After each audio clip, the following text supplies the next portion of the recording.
ओम शांति।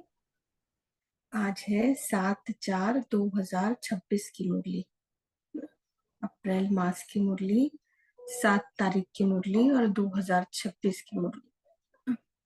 बाबा ने कहा, मीठे बच्चे और हम सब आत्माओं ने बाबा को कहा, जी बाबा। बाबा ने कहा कि जभी भी समय मिले, जभी भी समय मिले तो एकांत में वेही करे सच्चे माशुक के याद कयो। बाबा चवनि था, जेॾी महिल भी समय मिले तो एक जे अंत में, मतलब कि हिक जे ही अंत में, हिक जी ही याद में वेही करे सच्चे माशुक के याद कयो, छोकी याद सां ही स्वर्ग जी बादशाही मिलंदी। बाबा ने सिर्फ हिक ही चीज रखी अथई, ज्ञान ॿुधो, ज्ञान बांटो, इहो धन आहे, जेतिरो बांटंदा ओतिरो वधंदो। पर बाबा चवे थी, याद सां स्वर्ग जी बादशाही मिलंदव, याद सां ही विकर्म विनाश थींदव, याद सां ही ख़ुशी जो पारो चढ़ंदो और याद सां ही आत्मा स्वस्थ रहंदव, याद सां ही पवित्रता जी धारणा आना पक्की थींदव। याद जा खूब सारा फ़ाइदा आहिनि न। त बाबा चवनि था, याद सां ही स्वर्ग जी बादशाही मिलंदी न। कीअं यादि कनि सां? एकांत में वेही करे, एकांत में। ईअं न आहे कि सिर्फ वेही करे न, असां संसार में हलूं था, चलूं था, कम कयूं था, कुछ भी कयूं था, संसार जा कम था कयूं, सब कुछ, पर मन एकांत में हुजे, मन हिक जे अंत में लॻल हुजे, हिक जे ही रस में वतल हुजे न। त बाबा चवनि था, फिर प्रश्न करनि था कि बाबा मिलो आहे त कहिड़ो अलबेलोपन समाप्त थी वञिणो खपे।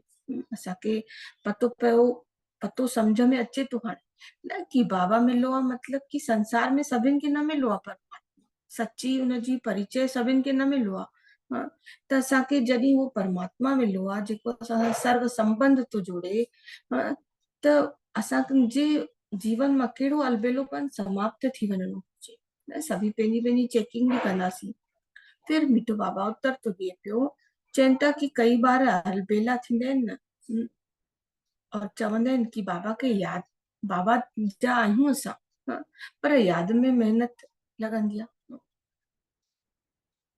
और याद में मेहनत न कंदा आहिनि, घड़ी घड़ी याद भुलिजी वेंदी आहे। इहो ई अलबेलोपन आहे। हिन जो मतिलब छा था चवण सम्झाइण चाहिनि बाबा, कि बाबा मिलो आहे, पंहिंजो परिचय बि मिलो आहे, बाबा जो परिचय बि मिलो आहे, पर छा थींदो आहे हुननि जो? चवंदा आहिनि हर चीज में मुंह में बाबा बाबा बाबा, ईअं भक्ति मार्ग वारो बाबा बाबा। ज्ञान मार्ग में बाबा बाबा बाबा न चईंदासीं, वो त अंदर आत्मा चए न बाबा, हुनखे पहचाने, हुनजो स्वरूप ठहे त सम्झ में अचे। त बाबा चवनि था, उहे जेकी मथां बाबा बाबा चवंदा रहंदा आहिनि, चवंदा आहिनि हा, हर कम में चईंदा हा बाबा जीअं कराया, बाबा जा असां आहियूं, हर चीज में, पर यादि जी महिनत न कंदा, छोकी यादि में महिनत आहे। बाबा चवनि था यादि न कंदा आहिनि, हुन में ॾाढो अलबेलोपन हूंदो अथनि। बाबा चवंदा आहिनि, बाबा चवनि था, मिठड़ा ॿार, अगरि यादि में रहो त अंदरि स्थाई ख़ुशी रहंदी। इहा बि चेकिंग आहे न। अगरि असांखे स्थाई ख़ुशी कान्हे की, हिन जो मतिलबु सिधो सिधो छा आहे कि असां यादि में कान्हूं। यादि में हुजो त बाबा चवनि था स्थाई ख़ुशी हुजेव। कहिड़े बि प्रकार जा गुटका न ईंदव, कहिड़े बि प्रकार जा गुटका मतलब कहिड़े बि प्रकार जूं परिस्थितियूं, कहिड़े बि प्रकार जो मन मुटाव, कहिड़े बि प्रकार जा विकार न ईंदव, अगरि तव्हां यादि में हूंदव त न। बाबा चवनि था, जीअं बांदेलियूं यादि में तड़पंदियूं आहिनि, ॾींहं राति यादि कंदियूं, ईअं तव्हांखे बि निरंतर यादि करणो खपे। बांदेलियूं जेकी हूंदियूं आहिनि, उहे त कीअं हूंदियूं अथनि कि उन्हनि जे लाइ हिकु हिकु सेकेंड, हिकु हिकु सेकेंड महत्व रखंदो अथनि। उहे हर पल बाबा खे यादि कंदियूं आहिनि। सो जेकी बांधेलियूं हूंदियूं आहिनि न, उहे मदमस्त हूंदियूं आहिनि एक्चुअल में। उहे जेकी हूंदियूं आहिनि न बांधेलियूं, उन्हनि खे तव्हां ॿुधंदव, उन्हनि सां तव्हां मिलंदव, उन्हनि जी तव्हां ॿुधंदव न, त ॼण त उन्हनि जे जीवन में बाबा जे अलावा कुझु आहे ई न। छोकी उहे बंधन में आहिनि, बंधन में हूंदियूं आहिनि त छा थींदो आहे कि ॾाढी तड़प वधजंदी वेंदी आहे। जहिड़ी चीज लाइ मनाई हूंदी आहे, हुनजी तड़प वधंदी वेंदी आहे। त बाबा बांदेलियुनि खे यादि था करनि, न चवनि था बांदेलियूं यादि में तड़पंदी, ईअं राति यादि कंदी, ईअं ई निरंतर यादि रहणी खपे। ॾिसो, अॼु बंधन त संसार में ॾाढो घटि आहे, मन जा ई बंधन आहिनि। पर फिर बि हाणे पिछले हफ़्ते मां हिकु वांगेली माता सां मिलियमि, त ॿुधाए पई कि एॾी तड़प अथसि। वाकई में अॼु मां मुरली पढ़ां पई त हुनजी यादि पई अचे सुबुह जो ई, कि केॾी तड़प हुयसि। उहा ॿुधाए पई कि फोन अथसि, पाण बि कमु कंदी आहे, वर्किंग आहे, पर चए पई कि मां वर्किंग भी आहियां, भले मां पंहिंजे कम ते बि वेंदी आहियां न, पर मुंहिंजो हस्बैंड एतिरो स्ट्रिक्ट आहे। दीदी ॿुधाए पई कि फोन जो डाटा न कराए ॾींदो आहे, सिर्फ़ु कॉलिंग आहे मुंहिंजी फोन में, ओनली कॉलिंग। और मां मुरली न ॿुधी पाईंदी आहियां, मां लिखी छपी वेंदी आहियां न। अगरि सेंटर जे ॿाहिरि गाॾी मां रखी, मां वयमि सेंटर ॿाहिरि गाॾी रखी, त कोई न कोई बंदो उनखे ॿुधाए छॾंदो अथसि कि तुंहिंजी वाइफ अॼु सेंटर वई हुई। त हो मूंखे बिल्कुलु स्ट्रिक्टली मना कंदो, सेंटर न वञी सघे, मोबाइल में मुरली न ॿुधी सघे, गीत न ॿुधी सघे। अच्छा, मां चयोमांसि कि पंहिंजे वर्क प्लेस ते त तव्हांजो हस्बैंड न हूंदो त उते ॿुधी था सघो कंहिंखां डाटा वठी करे। चई न, हो पूरो चेक कंदो आहे। मां कंहिंसां थी ॻाल्हायां, मां चयोमांसि ठीकु आहे, 12 बजे मुरली हलंदी आहे, तव्हांखे कॉलिंग कयूं, कॉलिंग में ॿुधी वठो। चई न, हो पूरो जोड़े रखी अथई मुंहिंजी मोबाइल पंहिंजे हुन सां, पूरो ट्रैक करण वारो, त कुझु न करे सघे। अच्छा, स्टाफ जी मोबाइल में ॿुधी वठो मुरली, त स्टाफ जी मोबाइल में कीअं मुरली ॿुधां, रोज रोज न ॿुधी पाईंदमि हुनजे मोबाइल में, उहे रोज रोज न ॾींदा भाई। त ॾिसो, हिकु मुरली जो महत्व हुन माता जे जीवन में एतिरो हुयुसि कि मूंखे पाण जे मथां शर्म पई अचे कि असांखे कोई बंधन कान्हे, कोई बंधन न, सिर्फ़ु पंहिंजे मन जा ई बंधन आहिनि। कि वो केॾी बंधन में और केॾी प्यास अथसि मुरली जी। त बाबा कुझु न कुझु हुन लाइ रस्तो त ॾेखारींदो न, मिलवायो अथई न, कुझु न कुझु रस्तो त निकारो अथई हुन लाइ बि, त ज़रूर हुन माता खे बि मुरली जो सुख मिलेसि। त बाबा उहे ॾिसो यादि था करनि कि एॾो बांधेलो यादि में तड़पंदियूं आहिनि, और वाकई में हुनखे तड़प पियसि। सेंटर में सेवाऊं बि असांखां ख़ूब ज्यादा ॾींदा आहिनि, ख़ूब ज्यादा। भाई वञी नथा सघनि, ॿुधी नथा सघनि, तॾहिं बि सेंटर में धन जी सेवा ॾाढी ज्यादा। त बाबा उहे चवनि था न कि दिलि सां यादि कंदियूं आहिनि, उहो ई तव्हां निरंतर यादि करणो खपे न तव्हांखे, न। जंहिंखे ॾिसो जेकी चीज मिली आहे, अगरि हुन चीज जी वैल्यू कान्हे की, त पोइ त मतलब ई कान्हे न हिन जीवन जो। भई बाबा चवनि था न, बाबा मिलो तॾहिं बि अलबेलो कनि, शर्मनाक चीज इहा असांजे लाइ। बाबा चवनि था, गीत वॾो आहे, तकदीर जगा कराई, ओम शांति। बाबनि ॿारनि खे सम्झाइनि था, बाबा तव्हांखे बि चवनि था ओम शांति। तव्हां असां ओम, बाबा ओम शांति कंदा आहिनि त असां बि चऊं ओम शांति। बाबा चवनि था, बाबा चवनि था ओम शांति अर्थात तव्हां आत्माऊं शांत स्वरूप आहियो। बाबा बि शांत स्वरूप आहे न, तॾहिं बाबा कॾहिं बि ओम शांति चईंदा आहिनि न त ज़रूर रिस्पॉन्स कजे। बाबा जेको चईंदा आहिनि, अगरि मुरली में तव्हां रिस्पॉन्स करे, त जेको कोई अॻिलो माण्हू असां सां ॻाल्हाईंदो आहे, त कोई सामने वेही ॻाल्हाईंदो आहे, त कम से कम मुंडी त हिलाईंदा ई न, मुंडी हिलाईंदा आहियूं। कुझु चवंदो आहे हुनखे पलटी करे चवंदा आहियूं। हूअं ई मुरली ॿुधिजे, बाबा चवनि था कि तव्हां रिस्पॉन्स कयो, न हर चीज जो रिस्पॉन्स कयो। अगरि बाबा कुझु चवनि था त जी बाबा, हा बाबा, मां हीअं कंदी आहियां, मां हीअं कंदी आहियां, सभु पंहिंजे मन जे अंदरि हलणो खपे, न। त बाबा चवनि था बाबा बि शांति स्वरूप आहिनि, और असां आत्माऊं बि शांति स्वरूप आहियूं। असां आत्माउनि जो स्वधर्म ई शांति आहे, परमात्मा जो बि स्वधर्म शांति आहे। तव्हां बि शांति धाम में रहण वारियूं आहियो। बाबा बि चवनि था कि मां बि उते ई रहण वारा आहियां। एक्चुअल घर त असांजो उहो ई चवनि, हे त टेम्परेरी आहे, असां हे असत्य दुनिया आहे, और वो शांति धाम सत्य दुनिया आहे। सत्य दुनिया में रहण वारा सत्य बाप जा असां सत्य आत्माऊं आहियूं, उहो ई सत्य आहे। हे टेम्पररी आहे, हे विजुअलाइजेशन आहे चवणो घुरिजे। बाबा चवनि था तव्हां ॿार पुनर्जन्म में ईंदा आहियो, ऐं मां न ईंदो आहियां, छोकी बाबा निराकारी, उहे पुनर्जन्म में न ईंदो आहे, उहो सदा पवित्र आत्मा आहे, न। उहो कॾहिं बि पुनर्जन्म में न ईंदो आहे। मां हिन में रथ में प्रवेश कंदो आहियां, हे मुंहिंजो रथ आहे। शंकर में अगरि शंकर खां अगरि पुछंदासीं त पुछी न सघंदासीं, परंतु सम्झो सूक्ष्म में वञी करे कोई बि पुछे त चवंदा कि सूक्ष्म शरीर असांजो आहे। शिव बाबा चवनि था कि हे असांजो शरीर कान्हे को, बाबा चवनि था कि हे सूक्ष्म शरीर जेको, इहो असांजो कान्हे को, या बाबा चवनि था हे असां ने उधार वरितो आहे। इन लाइ मूंखे कोई मंदिर जो आधार खपे न, बाबा के असांखे सम्झाइण लाइ असां असां इंसाननि जी योनि में आहियूं। असां आत्माउनि खे सम्झाइण लाइ कहिड़े इंसान जे शरीर में प्रविष्टा खपेसि न बाबा खे, कर्मेंद्रिय जो आधार खपेसि। तॾहिं बाबा चवनि था मां हिन खां शरीर उधार वठंदो आहियां, हिन में कर्मेंद्रिय जो छोकी आधार खपे। पहिरीं पहिरीं मुख्य ॻाल्हि सम्झणी आहे कि पतित पावन ज्ञान जो सागर श्री कृष्ण नथी थो थी सघे। श्री कृष्ण सर्व आत्माउनि जो सर्व आत्माउनि खे सभिनि आत्माउनि खे पतित सां पावन नथो ठाहे सघे। हो त अची करे पावन दुनिया में राज्य कंदो न। श्री कृष्ण कहिड़ा और शिव बाबा कहिड़ा। हाणे असां डिफरेंस सम्झी चुका आहियूं कि श्री कृष्ण त ब्रह्मा बाबा आहे जेको पुरुषार्थ करे करे बाबा जी याद सां श्री कृष्ण ठतो आहे, जेको बाबा चवनि था कि पावन दुनिया में अची करे राज्य कंदो आहे, पहिरियों प्रिंस ठहंदो आहे, वरी महाराजा ठहंदो आहे न। उनमें बि इहा ज्ञान कान हो। रचना जो ज्ञान त रचता में ई हूंदो न। बाबा चवनि था कि पूरी रचना जो ज्ञान जेको आहे रचता में ई हूंदो। श्री कृष्ण के रचना चवंदा आहियूं न। श्री कृष्ण रचता कान्हे, उहो ही बि परमात्मा जी रचना आहे न। त बाबा चवनि था श्री कृष्ण त रचना आहे न, रचता बाबा ही अची करे ज्ञान ॾींदो आहे। हाणे बाबा रचे थो पियो। चवनि था बाबा चवनि था कि तव्हां मुंहिंजा ॿार आहियो और तव्हां बि चवंदा आहियो न बाबा असां तव्हांजा आहियूं।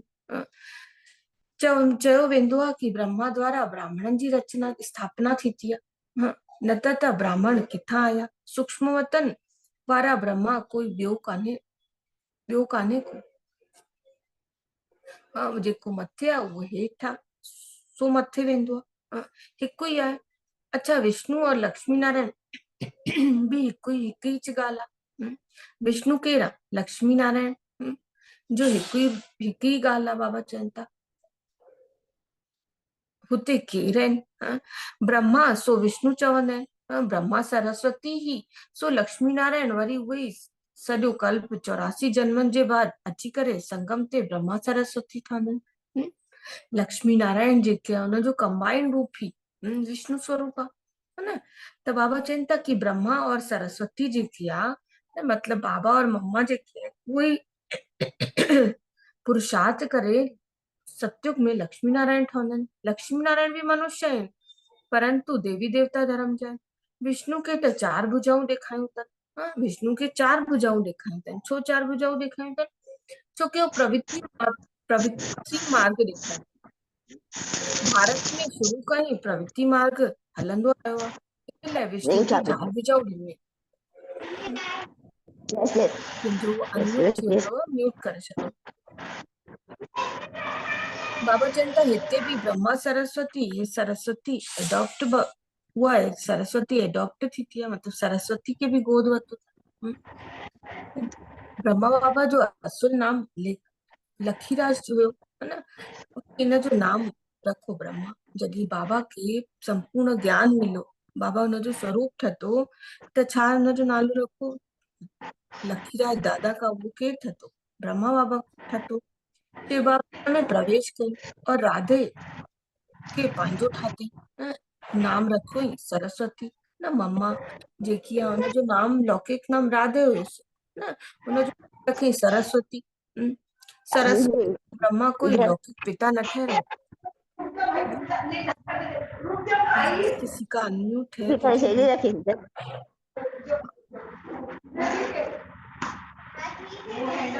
इधर नहीं हो, इधर नहीं हो।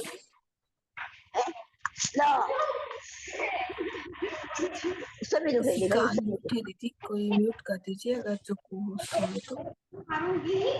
ग्रुप में मत खेल रहे, सीट तो कभी ना कर बहुत नाम कर दे।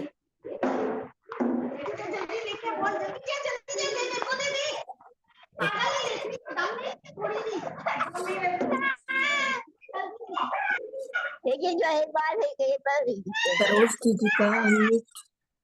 सरोज दीदी आप अनम्यूट करिए अपना, ओ सॉरी म्यूट करिए अपना। अनम्यूट है सरोज दीदी का ना, बहुत डिस्टरबेंस हो रहा है। कोई बात नहीं, ठीक है।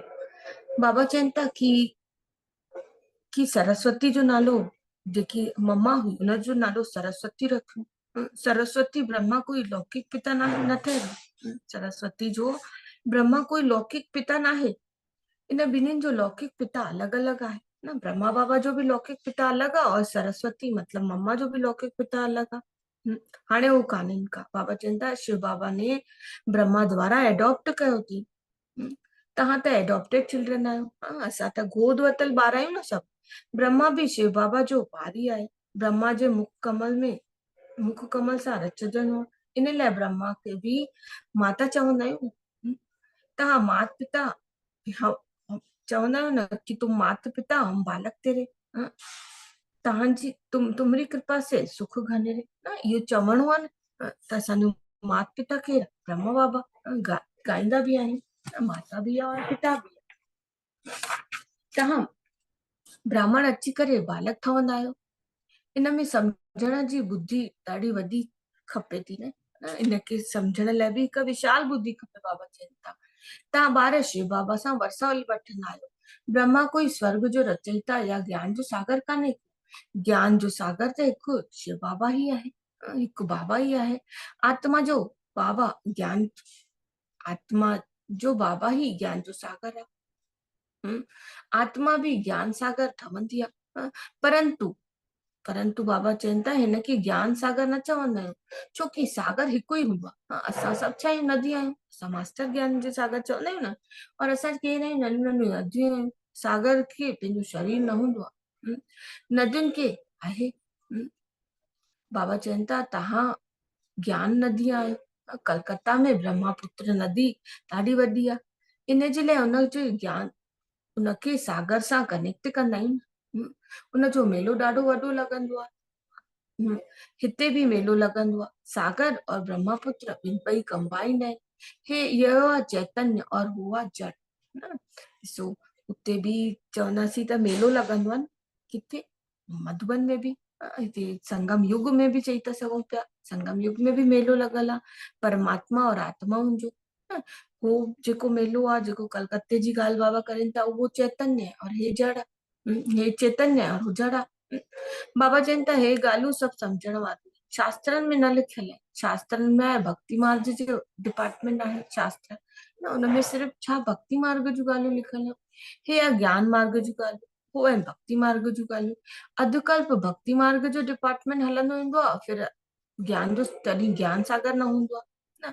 परम पिता परमात्मा ज्ञान जो सागर बाबा संगम ते अची करे ज्ञान स्नान सां सभिनि जी सदगति कंदो आहे। हिन संगम युग ते ही हिन समय जी ही वैल्यू आहे न। चवंदा आहिनि न समय जी वैल्यू आहे मतलब हिन संगम युग ते ही परमात्मा ईंदो आहे और असांखे ज्ञान स्नान कराए करे सदगति कंदो आहे असांजी। तव्हां ॼाणो था त असां बेहद जे बाबा सां सर्ग जो सुखनि जी तकदीर ठाहियूं था। सर्ग जा सुख वठी करे पंहिंजी तकदीर ठाहियूं था। बरोबरि असां सतयुग में त्रेता में पूज्य देवी देवता हुयासीं। हाणे असां पुजारी मनुष्य आहियूं। वरी मनुष्य सां तव्हां देवता ठहंदा आहियो। ब्राह्मण सो देवता धर्म में अची करे क्षत्रिय वैश्य शूद्र ठहंदो। पहिरां ब्राह्मण सो देवता ठहंदासीं। देवता धर्म में ईंदासीं। पोइ वरी धीरे धीरे उतरती कला ईंदी त क्षत्रिय वैश्य फिर शूद्र ठहंदा आहियूं। 84 जन्म वठंदा आहियूं। मथे उथंदा आहियूं वरी किरंदा रहंदा आहियूं न। इहो चक्र हलंदो रहंदो आहे। हे बि तव्हांखे बाबा ई अची ॿुधाइनि था। तव्हां पाण जन्मनि खे नथा ॼाणो। असां इन रहस्य खे त न पिया ॼाणो। बाबा ई 84 जन्मनि जो रहस्य खे ॿुधाइनि था। जेको पहले पहले ईंदो आहे उहो ई 84 जन्म वठंदो आहे। योग सां ही खाद निकिरंदी आहे। योग में ही महिनत आहे। भले कई बार ज्ञान में तीखा आहिनि परंतु योग में कच्चा आहिनि। बांधेली आहे योग में मतलब बांधेली आहे योग में छुटेलियूं सभी बाबा चवनि था। जेके बंधन मुक्त आहिनि उन्हनि खां सुठियूं आहिनि बांधेलियूं। उन्हनि खे उहे शिव बाबा खे ॾींहं राति यादि कंदियूं आहिनि। उन सां मिलण लाइ तड़पंदियूं रहंदियूं आहिनि। तव्हां मिलिया आहियो। तव्हां चवंदा आहियो न कि यादि कयो त तव्हां घड़ी घड़ी भुलिजी वेंदा आहियो। असांखे ॾिसो मन मस्त थी आहे अलबेलोपन आहे छोकी असांखे सहूलियत सां मिलण लाइ मिले थो बाबा चवनि था। और हुननि खे ॾाढी मुश्किल सां मिलेनि थो त पोइ बाबा असांखां ज्यादा सुठो था ॿुधाइनि कि बांधेलियूं त कईं न थियनि। इन लाइ बाबा चवंदा आहिनि न जेके मधुबन में न रहंदा आहिनि न उन्हनि खे मधुबन जी वैल्यू पतो आहे। न जेके मधुबन में कान्हे न, असां कॾहिं कॾहिं वेंदा आहियूं त असांखे मधुबन में रहण में, मधुबन जी हवाऊं, मधुबन जी यादि ईंदी आहे खोड़, है न। इन लाइ मधुबन में बाबा हमेशह हलाईंदा आहिनि, मुरली त चईंदा आहिनि न, मधुबन में रहण वारा भाग्यशाली आहिनि, पर ॿाहिरि रहण वारा अञा बि भाग्यशाली आहिनि। छो? छोकी हुनखे हर पल मधुबन जी यादि ईंदी आहे। उहे बाबा जी बांधेलियुनि लाइ ॿुधाइनि था कि बांधेलियुनि खां छुटेलियुनि खां सुठियूं त बांधेलियूं आहिनि न, जेकी यादि में रहंदा आहिनि। बाबा चवनि था यादि में घड़ी घड़ी तव्हां भुली कंदा आहियो, यादि में बि घड़ी घड़ी तव्हां भुली पवंदव, तव्हांजे यादि में ॾाढा तूफ़ान बि ईंदा आहिनि, और यादि में वरी तड़पजनि बि आहिनि। बाबा चवनि था तव्हां न तड़पंदा आहियो, बांधेलियुनि जे नाले ॿुधाइनि था और असांजे नाले हो हुननि खे ॾाढा तूफ़ान बि ईंदा आहिनि, पर यादि में ॾाढो तड़पंदियूं बि आहिनि। तव्हांखे कोई तड़पन कान्हे को, उन्हनि जे घर में उहे घर में वेही करे बि ऊच पद पाईंदो। तव्हां ॿार ॼाणो था कि बाबा जी यादि में रहण सां असांखे स्वर्ग जी बादशाही मिलंदी। जीअं ब्रह्मा गर्भ सां निकिरी करे जीअं ब्रह्मा गर्भ सां निकिरण लाइ तड़पंदा आहिनि, उहे बांधेलियूं बि तड़पते, बाबा चवनि था तड़पी तड़पी पुकारंदियूं आहिनि। सॉरी, जीअं बाबा चवनि था कि जीअं ॿार जेके हूंदा आहिनि न, गर्भ मां निकिरण लाइ केॾो तड़पंदा आहिनि, उहे ई बाबा चवनि था कि तव्हां बि जेके बांधेलियूं आहिनि उहे बि ॾाढो तड़पंदियूं रहंदियूं आहिनि। हिकु ॿार जॾहिं गर्भ में हूंदो आहे त उहो मतिलबु ॿुधाईंदा आहिनि न कि केॾे गंध में हूंदो आहे, गर्भ में हूंदो आहे, हथ पेर हणंदो आहे निकिरण लाइ, उहो उन समय उनजो अहिड़ी अवस्था हूंदी अथसि कि उहो परमात्मा खां बार बार चवंदो आहे कि मां हितां निकिरां, पोइ मां तोखे बिल्कुलु दिलि सां यादि कंदुमि, दिलि सां यादि कंदुमि।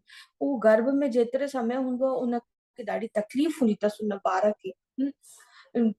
त उहे बाबा चवनि था उहे ई बांधेलियूं बि तड़पंदियूं रहंदियूं आहिनि, और गर्भ मां निकिरण खां पोइ ॾिसो ॿार कीअं थी वेंदा आहिनि, ॼण त मतलब सभु भूली पईंदा आहियूं परमात्मा खे। शिव बाबा हिन बंधन सां निकारंदा आहिनि, ॾींहं राति यादि कंदा आहिनि, यादि कंदियूं आहिनि। तव्हांखे बाबा मिलंदा आहिनि त तव्हां अलबेलेपन में अची वेंदा आहिनि। बाबा बांधेलियुनि और छुटेलियुनि जे लाइ ॿुधाइनि था न कि छुटेलियूं चवंदा आहिनि तव्हांखे कोई दिक़त कान्हेव कि त छा कंदा आहियो तव्हां, यादि न कंदा आहियो, अलबेलोपन अची वेंदो अथव। बाबा चवनि था असां बाबा जा ॿार आहियूं, असां हे शरीर छॾे करे प्रिंस ठहंदासीं, हे अंदरि स्थाई ख़ुशी रहणी खपे न, परंतु माया यादि रखण न ॾींदी आहे। यादि सां ई ख़ुशी में ॾाढी यादि ई रहंदी त ॾाढी ख़ुशी वधजंदी वेंदी आहे। यादि न हूंदी न त गुटका खाईंदा रहंदासीं, ऐं यादि न हूंदी न त मुरली में इंट्रस्ट बि न लॻंदी, यादि न हूंदी त मुरली यादि न थींदी, यादि न हूंदी त मुरली जो स्वरूप न ठही सघंदासीं, न भुलिजी वेंदासीं और हुन सां गुटका खाईंदा रहंदासीं। बाबा चवनि था परिस्थितियूं ईंदियूं रहंदियूं। अॼुकल्ह तव्हां रावण राज में दुख ॾिठो अथव, अकाले मृत्यु थींदी आहे, दुख त आहे ई न, भल केतिरो बि साहूकार हुजे पर दुख त आहे। अकाले मृत्यु थींदी आहे, सतयुग में कोई अकाले मृत्यु न थींदी आहे, कोई ईअं अकाले न मरंदो आहे, कॾहिं बीमारी न हूंदी आहे।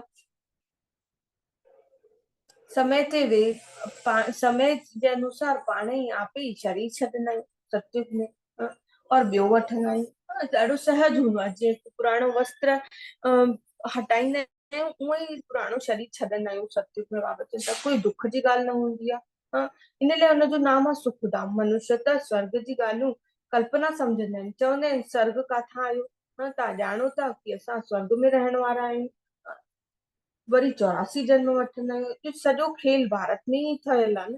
बाबा चवनि था पूरो खेल भारत में ई ठहियल आहे। तव्हां ॼाणो था कि असां 21 जन्मनि जे लाइ पावन देवता बि हुआसीं, असां ई हुआसीं, वरी असां ई क्षत्रिय ठहियासीं, फिर वैश्य ठहियासीं और शूद्र ठहियासीं, वरी फिर ब्राह्मण ठहियूं था पिया। हे स्वदर्शन चक्र ॾाढो सहज आहे। बाबा चवनि था अगरि सम्झी वियो न त हे स्वदर्शन चक्र ॾाढो सहज आहे, और इहे शिव बाबा वेही करे असांखे सम्झाइनि था पिया। तव्हां ॼाणो था न शिव बाबा ब्रह्मा खे जे रथ में आयो आहे, त ब्रह्मा आहे उहो सतयुग आदि में श्री कृष्ण थियो, कृष्ण हुयो, 84 जन्म वठी करे पतित ठहियो, वरी हुन खां पोइ बाबा ने प्रवेश करे एडॉप्ट कईंसि। बाबा ने हुनमें ब्रह्मा जे तन जो आधार वठी करे ब्रह्मा खे एडॉप्ट कई गोद वरितई, ख़ुदि चयनि था कि मां हिन तन जो आधार वठी करे तव्हांखे पंहिंजो थो ठाहियां, वरी तव्हांखे स्वर्ग जी राजधानी जे लाइक़ थो ठाहियां पियो। त लाइक़ ठहण लाइ राजाई लाइक़ ठहंदासीं तॾहिं त राजाई में वेंदासीं न। उनमें मैनर्स सुठो खपे, सुठो हुजणो खपे। मुख्य मैनर्स कहिड़ो आहे? पवित्रता। न बाबा रोज रोज रोज रोज याद ॾियाराइनि था कि पवित्रता वधायो जेतिरो थी सघे, न। और देह भान में रहंदी आहे पवित्रता, न। देह भाई सॼो ॾींहुं अगरि असां देह जी यादि हुजे, देह देह देह, इहा बि अपवित्रता आहे, न। बाबा चवनि था हिन में अलबेले हुजण सां अत्याचार थींदो आहे। बाबा चवनि था कि अलबेला न थियो, मुख्य ॻाल्हि आहे पवित्रता जी। और बाबा चवनि था हे जेके अबलाऊं आहिनि उन्हनि ते अत्याचार थींदो आहे, किथे किथे पुरुषनि ते बि अत्याचार थींदो आहे। विकारनि जे कारण हिक ॿिए खे तंग बि कंदा आहिनि। किथे माताऊं हूंदियूं आहिनि, कारण ठहंदियूं आहिनि, शक्ति सेना जो नाम ॻायल आहे न। बाबा चवनि था हे माताऊं ॾाढियूं हूंदियूं, हुनजे कारण तंहिंजे कारण शक्ति सेना जो नाम ॻायल आहे, वंदे मातरम। किथे ॾिसो बांधेलियूं माताऊं आहिनि त किथे बांधेला पांडव बि आहिनि, न। कुझु भाई बि आहिनि। त बाबा चवनि था उहे कि कुझु कुझु चीजूं विकारनि जे कारण इहे सभु थींदियूं आहिनि, पर अधिकतर माताऊं आहिनि त हिन लाइ शक्ति सेना जो नाम आहे, वंदे मातरम। हाणे तव्हां ज्ञान चिता ते वेही करे काम चिता सां ज्ञान चिता ते वेही करे काम चिता तां लही करे बाबा चवनि था तव्हां गोरा था थियो। मतलब असां काले से गोरे, बाबा चवंदा आहिनि न कारा खां गोरा थींदा आहियो, मतलब कि सांवरे खां गोरा थींदा आहियूं, मतलब कि अंधियारे खां उजाले में ईंदा आहियूं, राति खां दिन में ईंदा आहियूं, अज्ञानता खां ज्ञान में ईंदा आहियूं, द्वापर खां वठी करे काम चिता ते वेहंदा आहियूं। हिक ॿिए जे विकारनि खे ॾिसी करे हथाए विकारी ब्राह्मण ठहंदा आहियूं।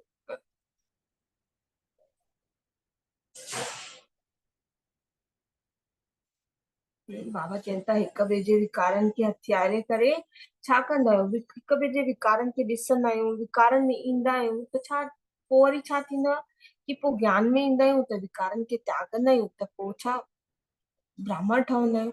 तव्हां ब्राह्मण केरु आहियो? निर्विकारी ब्राह्मण आहियो, बाबा चवनि था। बाबा चवनि था थी भल में इकट्ठा रहे तो परंतु प्रतिज्ञा कयो कि असां विकारनि में न वेंदासीं। हिन जे लाइ बाबा अंगूठी बि पाईंदा आहिनि। शिव बाबा बाबा भी आहे, साजन भी आहे, सभी सीताउनि जो राम भी आहे, उहो ई पतित पावन आहे। बाक़ी रघुपति राघव सीताराम जी त ॻाल्हि कान्हे, न। जेके संसार में राजा राम रघुपति राघव राजा राम ॻाल्हि अथनि, संसार में उनजी ॻाल्हि त बाबा चवनि था कान्हनि की उहे ई असां जेकियूं आत्माऊं आहियूं इहे ई सीताऊं आहियूं।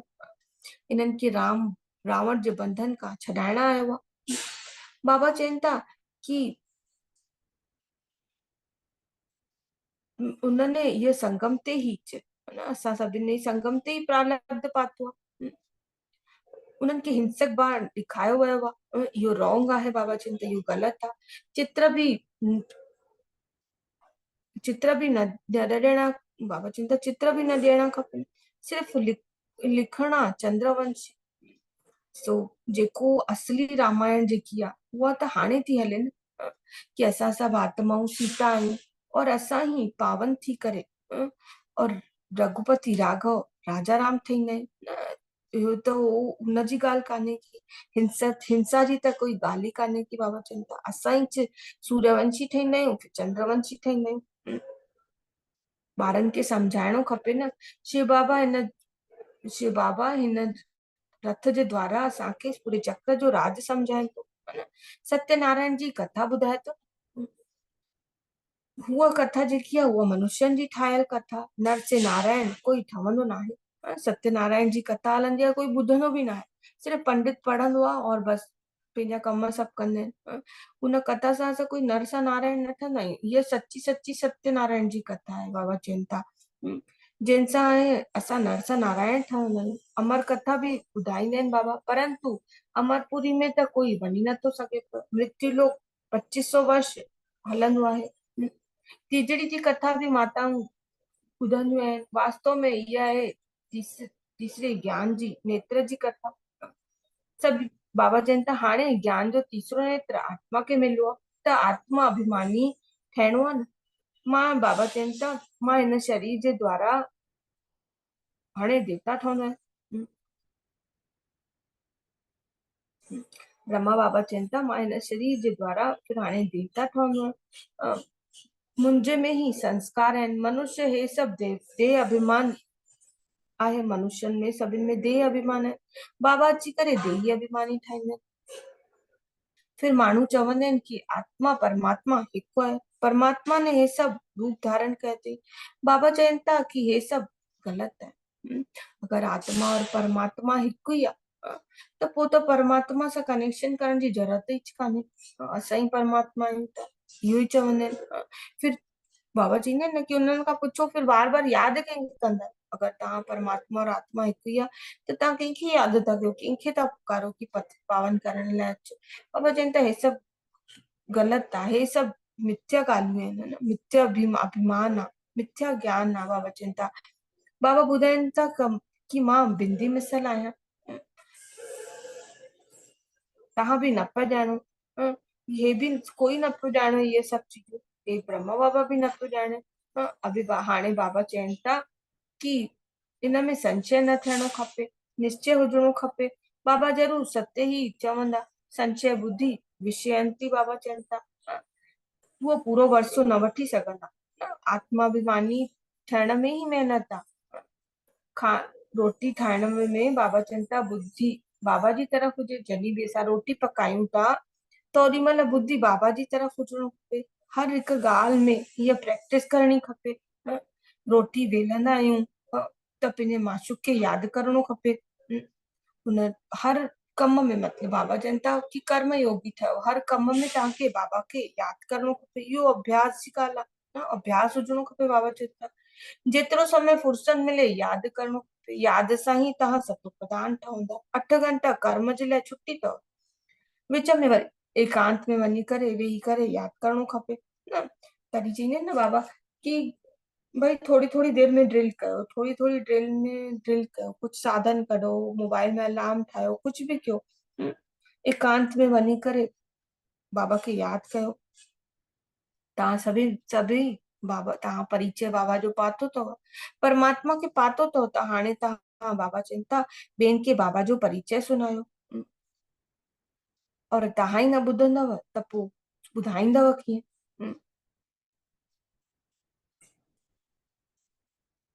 बाबा चवनि था स्वर्ग जी स्थापना करणी अथव। असां स्वर्ग में हुआसीं, हाणे वरी नरकवासी, पहिरें स्वर्गवासी हुआसीं, हाणे वरी नरकवासी थी आहियूं। हाणे वरी असां वरसो मिलणो, भई स्वर्ग पहिरां नरकवासी हुआसीं, हाणे स्वर्गवासी ठहण वारा आहियूं, त वरसो मिलणो खपे न। भारत बाबा चवनि था कि भारतवासियुनि खे बि सम्झणो आहे इहा ॻाल्हि। इहा ई ॻाल्हि ॾिसो, भारत में ई इहो सभु हलंदो आहे पूरो। भारत ही हिकु खंड रहंदो आहे न। बाबा चवनि था बाबा ईंदा ई भारत में आहिनि। तव्हां वटि बाबा चवनि था मुस्लमान बि ईंदा आहिनि, उहो बि सेंटर संभालंदा आहिनि। चवंदा आहिनि न शिव बाबा खे यादि करणो आहे। मतिलबु बाबा चवनि था कि हर धर्म जा माण्हू, सभु धर्म जा माण्हू तव्हां वटि ईंदा आहिनि। बाबा चवनि था सिख बि ईंदा आहिनि, क्रिश्चन बि ईंदा आहिनि, अॻिते हली करे सभु ईंदा न। सभु अचनि था न। हे ज्ञान सभिनि जे लाइ आहे, छोकी हे आहे सहज यादि और सहज वर्षा बाबा जो। सहज यादि और सहज वर्षा बाबा जो, परंतु पवित्र थियणु ज़रूरी आहे न। इन में सभिनि खां मेन ॻाल्हि आहे पवित्रता। बाबा चवनि था देदान तो छुटे ग्रहण। हाणे भारत ते राहु जो ग्रहण आहे, वरी बृहस्पति जी दशा शुरू थींदी आहे त 21 जन्मनि जे लाइ हूंदो आहे। पहले हूंदो आहे बृहस्पति जी दशा, वरी चक्र जी दशा, चक्र फिरंदो आहे त चक्र जी दशा थींदी आहे। फिर सूर्यवंशियुनि खां बृहस्पति जी दशा, और फिर चंद्रवंशी ते चक्र जी दशा चवंदासीं। फिर दशा घटिजंदी वेंदी आहे। पहिरें सूर्यवंशी ईंदा आहियूं, फिर धीरे धीरे दशा घटिजंदी वेंदी आहे त चंद्रवंशी ठहंदा आहियूं। बाबा चवनि था फिर बृहस्पति जी दशा बाबा, ये दशा कहिड़ी आहे, बृहस्पति जी दशा न। बृहस्पति बाबा ईंदा आहिनि और बृहस्पति और चक्र जी दशा थींदी आहे न। ये दशा कहिड़ी आहे, वृक्षपति जी। बाबा ईंदा आहिनि त छा कंदा आहिनि, असांजी बृहस्पति जी दशा हूंदी आहे, सुठी दशा मतिलबु रावण ईंदो आहे त राहु जी दशा थी वेंदी आहे। तव्हां ॿारनि खे सभी बृहस्पति जी दशा वेतल अथव न तव्हां ॿारनि खे जीअं असां बाबा जा ठहंदा आहियूं त असांजी दशा राहु खां बदिली करे कीअं थी वेंदी आहे, वृक्षपति जी बृहस्पति जी दशा थी वेहंदी आहे असांजे हिते न। सिर्फ वृक्षपति खे यादि कयो न, बाबा खे यादि कयो, पवित्र ठहो बस। बाबा चवनि था जीअं जीअं तव्हां बाबा खे यादि कंदव, पवित्र ठहंदव त तव्हांजी दशा पाण पाण चेंज थी वेंदव। वृक्षपति खे यादि कंदव त तव्हांजी दशा छा थी वेंदव, बृहस्पति दशा थी वेंदव। फिर हे चक्र हलंदो, भले चक्र हलंदो। अच्छा बाबा याद प्यार था ॾियनि, मीठे मीठे सिकी लदे बच्चों प्रति माता पिता बाप दादा का याद प्यार गुड मॉर्निंग। रूहानी बाप की रूहानी बच्चों को नमस्ते, और असां रूहानी ॿारनि जी रूहानी माता पिता बाप दादा के याद प्यार गुड मॉर्निंग और नमस्ते नमस्ते। शुक्रिया बाबा, शुक्रिया। सार जी पहिरीं पॉइंट आहे, हर कार्य कंदे आत्माभिमानी ठहण जी प्रैक्टिस करणी आहे। सभिनि खां मेन प्रैक्टिस इहा ई आहे। हर कार्य कंदे, उथंदे वेहंदे, बाबा चवनि था न रोटी ठाहींदे, रोटी बेलंदे, बाबा चवंदा आहिनि कपिड़ा धोईंदे, हर समय बाबा जी यादि हुजे त आत्माभिमानी स्थिति ठहणो आहे। ॾिसो हर समय बाबा जी यादि हिकिड़ी हुजे और आत्मा जो चिंतन हुजे न, त हुन सां बि देह अभिमानी थींदासीं। देह जो अहंकार समाप्त थी वेंदो, इन में ही महिनत करणी पवंदी आहे। हिन लाइ प्लान करणा पवंदा आहिनि, महिनत करणी पवंदी आहे, सोचणो पवंदो आहे न। बाबा चवनि था की सतयुगी राजाई जे लाइक़ु ठहिण जे लाइ पंहिंजे मैनर्स रॉयल करणो आहे। पवित्रता ई सभिनि खां ऊचो मैनर्स आहे। पवित्रता में रहण ई सभिनि खां ऊची चलन आहे। बाबा चवनि था उहो ई सभिनि खां वॾो मैनर्स आहे। पवित्र ठहिण सां ई पवित्र दुनिया जा मालिक ठहंदासीं। पहिरियां असां उन दुनिया, उहा पवित्र दुनिया आहे न, त पवित्र दुनिया में वञण लाइ असांखे पवित्र ठहिणो पवंदो, उन दुनिया जे लाइक़ु ठहिणो पवंदो न। बाबा चवनि था, फिर बाबा चवनि वरदान था ॾियनि पिया।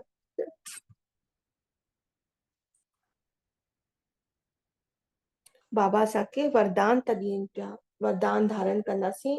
बाबा चवनि था करन करावन हार जी स्मृति द्वारा सहज योग जो अनुभव करण वारा सफलता मूर्त भव। करन करावन हार जी स्मृति द्वारा सहज योग जो अनुभव करण वारा सफलता मूर्त भव। बाबा चवनि था कोई भी कार्य कंदे ये स्मृति रहे कि हिन कार्य जे निमित्त ठहण वारो बैकबोन केरु आहे। कोई भी कार्य कंदे ये स्मृति रहे, हमेशा यादि रहे कि हे कार्य जे निमित्त ठाहिण वारो बैकबोन, असांजे पीछे असांजी मेन रीढ़ जी हड्डी केरु आहे, बाबा आहे। बाबा चवनि था केरु आहे इहो यादि रखो। बिना बैकबोन जे कोई भी कर्म जी सफलता न थी सघंदी आहे। इन जे लाइ कोई भी कार्य कंदा आहियो त सिर्फ़ु इहो सोचो कि मां निमित्त आहियां, कराइण वारो स्वयं सर्व समर्थ बाबा आहे न, कराइण वारो बाबा आहे, असां सिर्फ़ु निमित्त आहियूं। हमेशह यादि रखिजे कि असां हे कर्म जेको कयूं था इहो केरु थो कराए, असांजे पीछे आगे भी पीछे भी केरु बीठो आहे, बाबा बीठो आहे न। इन लाइ चवंदा आहिनि कि हमेशह कर्म करण जे पहिरां भी बाबा जो आह्वान कयो, उनखे यादि कयो ताकि यादि रहे कि मां निमित्त आत्मा आहियां, मां सिर्फ़ु इहो कर्म मुंहिंजे हथनि जे द्वारा थिए थो, मां आत्मा द्वारा इहो कमु थिए थो, पर कराइण वारो समर्थ बाबा आहे। ये स्मृति रखी करे कर्म कंदव त सहज योग जी अनुभूति थींदव। बाबा चवनि था वरी सहज, पोइ वरी इहो सहज योग उते सहज राज्य कराईंदो न। अगरि इहा स्मृति हूंदी हमेशा कि करन करावन हार कराए थो पियो त इहो सहज योग जी अनुभूति थींदी, और ये सहज योग जी अनुभूति छा कंदी, असांखे सत्युग में सहज राज्य कराईंदी। हितां जा ही संस्कार हुते वेंदा। ईअं न आहे कि अंत समय ईंदो त असां ठही वेंदासीं, करे वठंदासीं, थी वेंदो पाण सां ई न। हे सभु संस्कार असांजा हिते हूंदा त ही होॾे वेंदासीं, और उते इहे संस्कार ई असांजा हलंदा। असांजी आदत जेकी हाणे ठहंदी, बाबा इन लाइ बार बार अव्यक्त मुरलियुनि में छा ॿुधंदा आहियूं, बहुत काल का अभ्यास। बाबा चवंदा आहिनि न बहुत काल का अभ्यास, मतिलबु इहा प्रैक्टिस असां कंदा रहंदासीं, इहो अभ्यास कंदा रहंदासीं, तॾहिं असां हुन संस्कारनि जो स्वरूप ठहंदासीं, तॾहिं असांजे अंदरि आत्मा जे अंदरि उहा रिकॉर्डिंग थींदी और उहो उॾे वेंदी। त हमेशह यादि रखे, स्मृति में रहे कि करन करावन हार कराए थो और इन सां ई असांखे सहज योग जी अनुभूति थींदी और बाबा असांखे वरदान था ॾियनि कि इन सां ई त सफलता मूर्त भव रहंदो, हर कार्य में सफल थींदो। स्लोगन आहे कि बाबा चवनि था, स्लोगन था ॿुधाइनि, इच्छाएं परछाई जे समान आहिनि। इच्छाएं जेकी आहिनि परछाई जे समान आहिनि। तव्हां पीठ कंदव त पीछे पीछे ईंदव। इच्छाऊं जेकियूं आहिनि उहे परछाई जे समान आहिनि।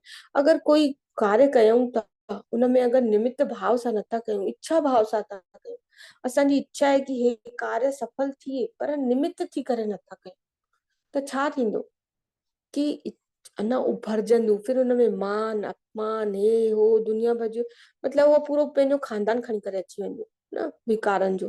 त उहे बाबा छा था चवनि कि परछाई जे समान आहे। तव्हां पीठ ॾींदव त पीछे पीछे ईंदव, अगरि तव्हां पीठ न ॾींदव उन्हनि खे त उहो अॻिते अॻिते हलंदव, अॻिते अॻिते हलंदव। इन लाइ इच्छाउनि खे पीछे पीछे ईंदियूं, अॻिते न ईंदियूं। हमेशह ॾिसो छा थींदो आहे, छा चईंदा आहिनि, इच्छा अच्छा बनने नहीं देती, चवंदा आहिनि इच्छाएं जेके आहिनि अच्छा बनने नहीं देती, फिर उहे छा थींदियूं आहिनि, नयो नयो रूप वठण लॻंदियूं। इन लाइ इच्छाऊं न कजनि, बाबा ते छॾे छॾिजे। बाबा जी इच्छा हूंदसि त थींदो कमु, बाबा खे कराइणो हूंदुसि त हो कराईंदा कमु। अलबेलोपन न हुजे, पंहिंजो कर्म बढ़िया सां कजे। हर बाबा असांखे हमेशह हमेशह इहो चवंदा आहिनि कि ज्ञान खे ग़लति मतिलबु न करो, अलबेलोपन न हुजणो खपे, कि करण जी इच्छा ई न हुजे कि कम ई नथा कयूं, ईअं न। उनजी बाबा ते सौंपे छॾिजे कि जीअं वरदान हुयो न कि करण करावनहार बाबा आहे न, कोई कार्य कयूं था त करण करावनहार बाबा आहे, बाबा ही कराईंदो, उनजो कार्य आहे उहो ई सफल कराईंदो।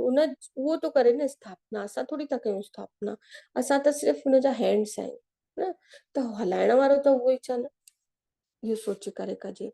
फिर अॼु जो अव्यक्त इशारो आहे, महान थियण लाइ मधुरता नम्रता जो गुण धारण कयो। मधुरता जी बाबा चवनि था मधुरता जेकी अहिड़ी विशेष धारणा आहे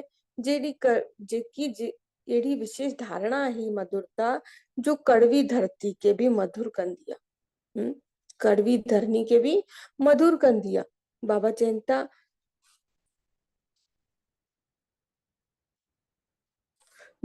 था तव्हां सभिनि खे बदिलण जो आधार बाबा जा ॿ मधुर बोल आहिनि, मीठे बच्चे और तुम मीठी शुद्ध आत्मा। बाबा चवनि था कि ॿ बोल आहिनि कि तव्हां मिठड़ा ॿार और मिठे शुद्ध आत्मा आहियो।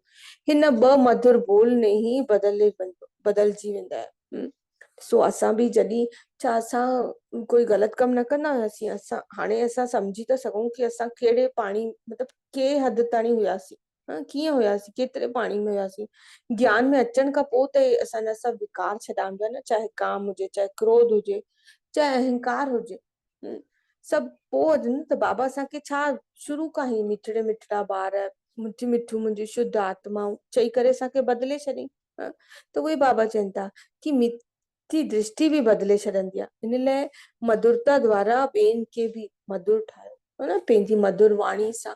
जीअं असांखे बाबा एॾो प्यार ॾिनो अथई, उहे ॿियनि आत्माउनि खे बि असांखे प्यार ॾेई करे प्यार जी दृष्टि सां, मिठी दृष्टि सां उन्हनि खे बदिलणो आहे। बाबा चवनि था और मुख मीठो करणो त हुनजो सदा मधुरता जी सौगात साथ रखो, इन सां ही सदा मिठा रहंदव और मिठा ठाहींदव। बाबा चवनि था हमेशह पंहिंजा बोल अहिड़ा हुजनि, मधुर हुजनि, दृष्टि कहिड़ी हुजे, मधुर हुजे। हमेशह बोल कहिड़ा निकिरे कि शुद्ध आत्मा आहे, मिठी आत्मा आहे। बाबा असांखे जीअं पालना ॾिनी अथई, बाबा असांखे जीअं उहो ई असांखे बि उहो ई सेवाऊं करणी न। अॼु कोई बि न संसार में ज्ञान त ॾाढो भरिजी वियो आहे, ज्ञान त चवंदा आहिनि न बाढ़ अची वई आहे, ज्ञान ॾाढो आहे, पर हर कोई छा चाहींदो आहे, प्रेम चाहींदो आहे, ॿ मिठा बोल चाहींदो आहे न। त हमेशह कंहिं सां बि मिलूं त सुख जी दृष्टि सां, मिठी दृष्टि सां, मतिलबु हुनखे दृष्टि अहिड़ी ॾिजे कि हुनखे सुख मिलेसि, शांती मिलेसि न। दृष्टि कॾहिं अहिड़ी थींदी जॾहिं असांजी वृत्ति हुनजे प्रति सही हूंदी। त पहिरां वृत्ति खे सुधारणो आहे, न पवित्रता मतलब छा, वृत्ति भी सही हुजणी खपे, दृष्टि भी सही हुजणी खपे। त उनखे हमेशा शुभ भावना ॾेई करे सुठे मिठे बोल सां ॻाल्हाईंदासीं त जीअं असांखे बाबा परिवर्तन कयईं उहे असांखे बि परिवर्तन करणो आहे। पंहिंजो मुंहुं बि मिठो करणो आहे बाबा चवनि था, और ॿियनि खे बि मिठो ठाहिणो आहे। ॿियनि जो मुंहुं बि मिठो करणो आहे, ॿियनि खे मिठो बि ठाहिणो आहे। छा? ओम शांति।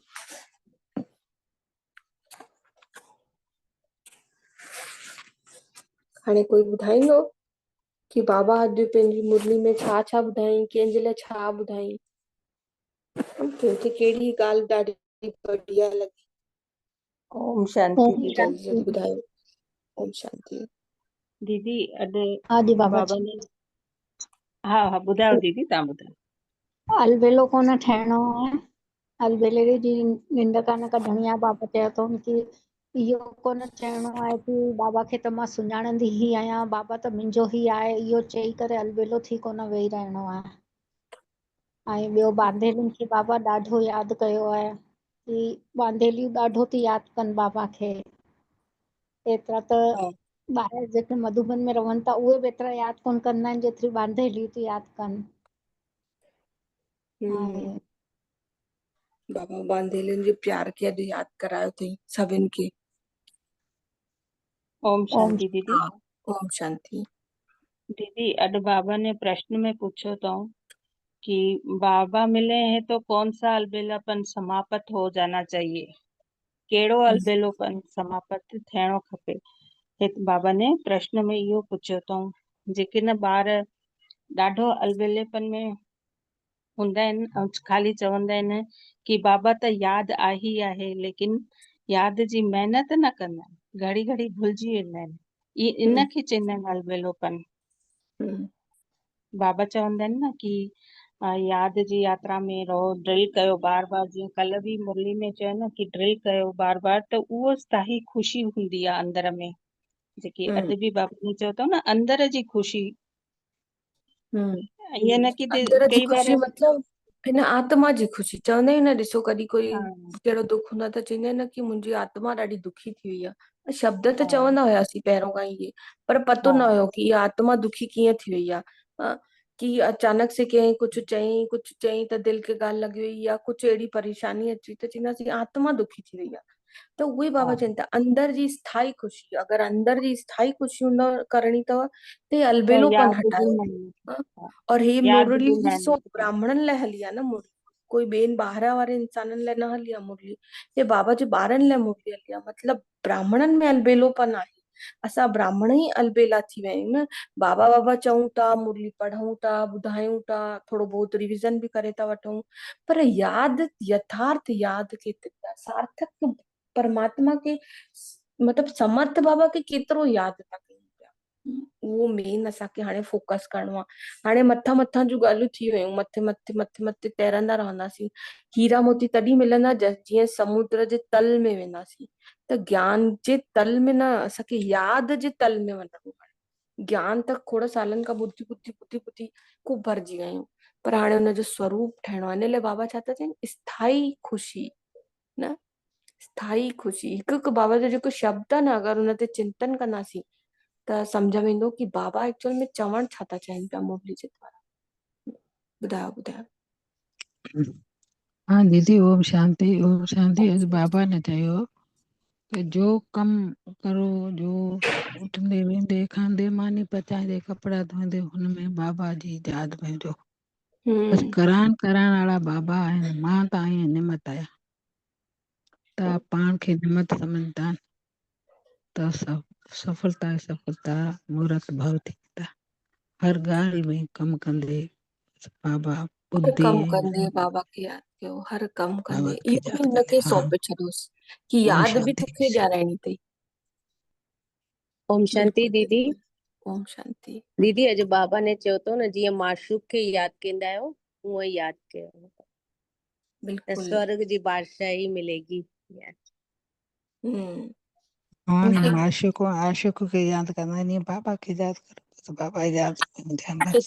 एतिरी हद ताणी असांजी यादि हुजे कि हर कम कंदे बसि नज़रुनि जे अॻिते बाबा ई हुजे न। उहो हूंदो त पोइ ऑटोमेटिक असांखे छा थींदो, पंहिंजे आत्मा जी स्मृति बि हूंदी और वर्षे जी स्मृति बि हूंदी और सुख बि मिलंदो न, छोकी हो त सुख जो सागर आहे, शांति जो सागर आहे। त पोइ असांखे दुख जो त नामो निशान असांजे जीवन में न ईंदो, कोई घुटका न ईंदा। बाबा चवनि था घुटका न ईंदव फिर, परिस्थितियूं ईंदव पर तव्हांखे पतो ई न पवंदो आहे। बिल्कुलु बिल्कुलु ओम नशो शांति। चढ़णु खपे, हा नशो हुजणो खपे मुरली में। हा ओम शांति दीदी, ओम शांति बा- बताइए। बाबा चयूं कि जीअं पहिरें सतनारायण जी कथा ॿुधंदा हुआसीं या टीजड़ी कथा, त उनमें इहो न पतो हूंदो कि असांजी आत्मा ई नरक नारायण ठहंदी, आत्मा खे आत्मा जो ई टियों नेत्र आहे। बिल्कुलु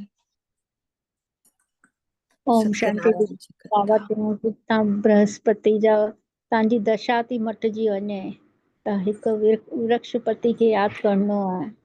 हम्म अॼुकल्ह ॾिसो था न केॾो थो हले इहो राहु और बृहस्पति और दशाऊं ॿुधाइनि था सभु संसार में। त असांखे त बाबा ॿुधाए थो, अगरि पंहिंजी दशा चेंज करणी अथव, इहो पंहिंजी दशा खे सुधारणो अथव त हिकु परमात्मा खे यादि कयो त तव्हांजी बृहस्पति जी दशा थी वेंदव, राहु जी दशा चेंज थी करे रावण खां बृहस्पति जी दशा अची वेंदव। बिल्कुलु बढ़िया बढ़िया। ॿियो कोई वरदान ॿुधायो, अॼु जो वरदान छा चई बाबा ने? करण करावन हार जी स्मृति द्वारा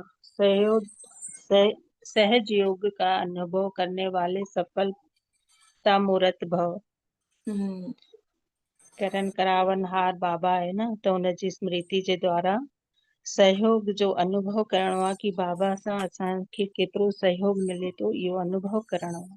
अनुभव करे करे करा सफलता मूर्त भव ठाहिणो आहे। बिल्कुलु करण करावन हार परमात्मा आया। जीअं ॾिसो बार बार अभ्यास कंदा आहियूं न कि मां आत्मा आहियां, हे देह अलॻि आहे, आत्मा अलॻि आहे, आत्मा हिन देह में आहे और हिन हथनि सां कमु था कयूं, त उहो ई अभ्यास करणु आहे कि करण करावन हार बाबा आहे, करण करावन हार कंहिंजो कमु कराए थो। मां त सिर्फ़ु निमित आत्मा आहियां, मां ट्रस्टी आहियां, मां कयां थी कंहिंजे चवण सां, बाबा जे चवण सां। बाबा ही कराए थो, मां में त करण जी बि ताक़त कान्हे, कि सिर्फ़ु कराइण वारो बि उहो आहे और सफलता ॾियण वारो बि उहो आहे। चवंदा आहिनि न कि सभु कार्य कराता है और नाम भी करता है, न गीत हलंदो आहे न हिकु कि सभु कम बि उहे कराईंदो और अॻिते असांखे रखी करे और असांजी महिमा बि कराईंदो। तो इहा करण करावण हार उहो ई आहे। जेतिरो हुनजी यादि में रहंदासीं न, स्मृति ओड़ी पक्की हूंदी त सहज योगी थी वेंदासीं। हर पल यादि हूंदो कि बाबा कराए थो। और सफलता त जहिड़े हथ में परमात्मा ने पंहिंजे हथ में कोई कमु कयो अथई त सफलता त निश्चित आहे ई आहे। असांजा 2 हथ आहिनि, हुनजा 1000 हथ अथसि। बिल्कुलु। और अॼु जो स्लोगन ॿुधायो।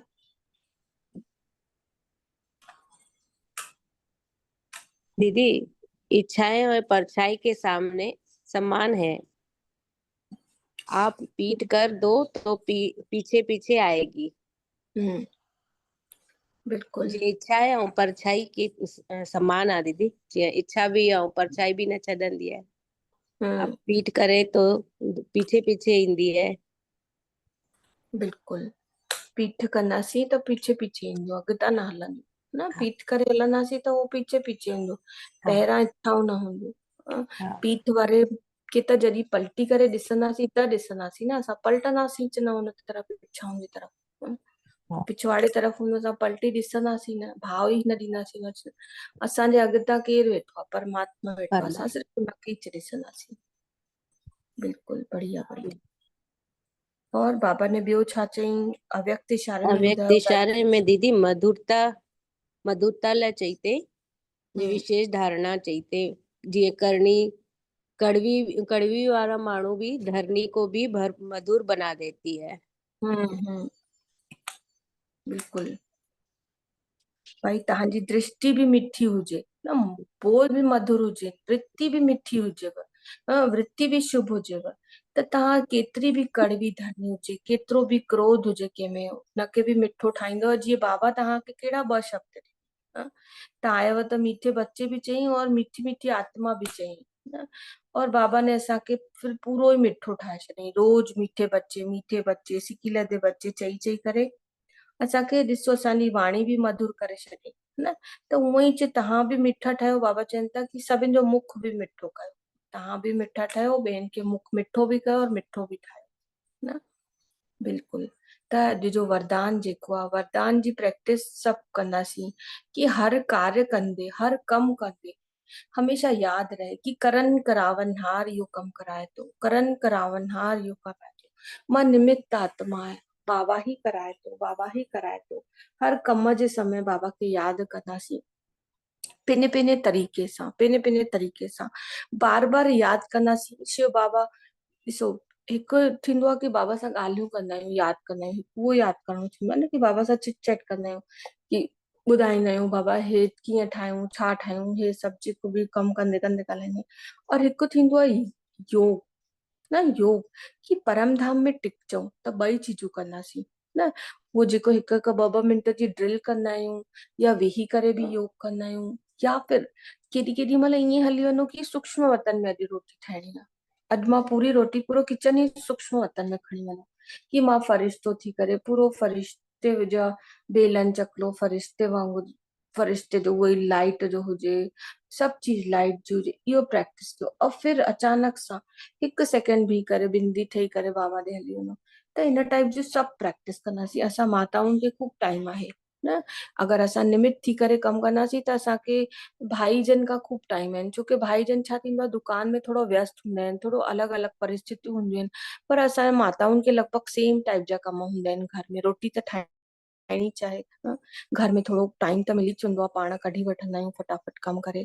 त असां माताउनि जो इहो बेनिफिट आहे न कि घर में हूंदा आहियूं त ख़ूब टाइम मिलंदो आहे। त उहो असां ये प्रैक्टिस जेतिरी कंदासीं। और बाबा ने अॼु वंदे मातरम करे माताउनि खे बि यादि कयो अथई न, छोकी माताउनि ने ही पूरो कमांड भार संभालो अथनि। त ख़ूब प्रैक्टिस बि कंदासीं है न, योग बि कंदासीं, बाबा सां सॼो ॾींहुं रहण जी प्रैक्टिस बि कंदासीं। ठीकु आहे। अच्छा, ओम शांति। शुक्रिया बाबा, शुक्रिया। और तव्हां सभु बहनियुनि जो, सभु आत्माउनि जो दिल सां शुक्रिया। शुक्रिया बाबा, शुक्रिया। ओम शांति।